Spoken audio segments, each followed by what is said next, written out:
ونعود إلى الخبر الوطني. بالمدخل الجنوبي لمدينة بوجدور تم تصميم خارطة عملاقة للمملكة المغربية يصل طولها إلى 120 مترا، واعتمد في إنجازها على تقنية الإنارة بمبادرة من جمعية فداء الوطن كتعبير من ساكنة إقليم التحدي عن تمسكهم بالوحدة الترابية للمملكة وبمغربية صحرائها.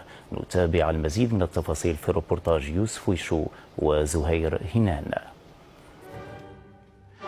بينما تدنو الشمس من المغيب تتصارع الترتيبات واللمسات الأخيرة التي تسبق حلول الموعد المرتقب، موعد إضاءة خريطة مملكتنا المغربية الشريفة هنا بالمدخل الجنوبي لبوجدور.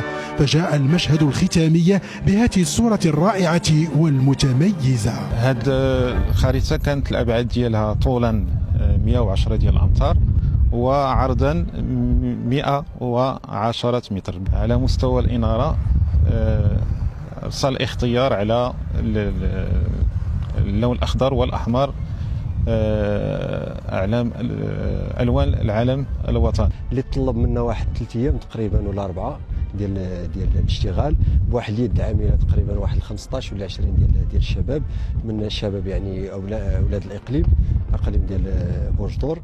من طبيعه الحال كاين لوجيستيك اخر اللي هو الاناره، لان هي واحد الخريطه اللي مشكله بالاناره.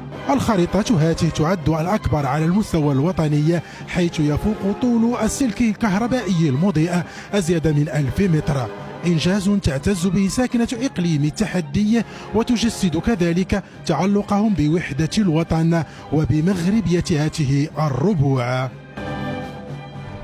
احنا فخورين اليوم بهذا الإنجاز الكبير اللي يعدل في مدينة بوجدور مدينة التحدي، ألا وهو خريطة المملكة المغربية التي نعبر من خلال هذا رسم هذه الخريطة عن وطنيتنا وعن مغربية الصحراء التي لا نزاع فيها، وعن حبنا لوطننا والملك. شيدنا أكبر خريطة في المملكة المغربية من مدينة بوجدور اللي جاتنا غير حتى احنا، وهذه بلادنا الحمد لله، والوقت اللي رشختنا نعدلوا شي حاجه اللي نعدلوه.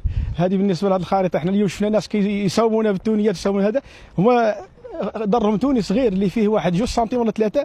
احنا اليوم الحمد لله درنا خريطه اللي فيها 120 متر طول، خريطه من مدينه بوجدور مدينه التحدي. إبداع فني بأبعاد وحمولة وطنية كبيرين هي رسائل التشبث بالوحدة الترابية للمملكة والاصطفاف كجبهة واحدة ضد المساس بثوابتها الوطنية.